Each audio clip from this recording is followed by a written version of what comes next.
Alberto Trentini sta vivendo i suoi primi giorni di libertà lontano dai riflettori. Dopo il rientro in Italia, avvenuto martedì con l'arrivo all'aeroporto di Ciampino, il cooperante veneziano non è rientrato nella sua casa a Lido di Venezia, ma si trova a Treviso, ospite a casa di una zia.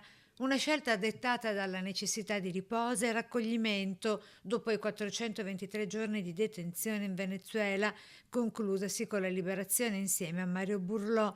La famiglia ha deciso di fermarsi nel Trevigiano per ritrovare serenità e normalità, chiedendo massima riservatezza in questa fase delicata.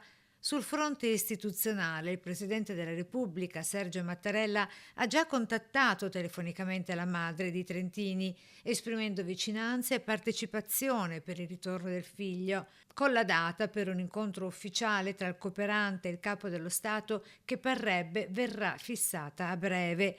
Intanto da Venezia e da tutto il paese continuano ad arrivare messaggi di affetto e solidarietà, mentre Trentini si concede il tempo necessario per riabbracciare i suoi cari e lasciarsi alle spalle i mesi più difficili della sua vita.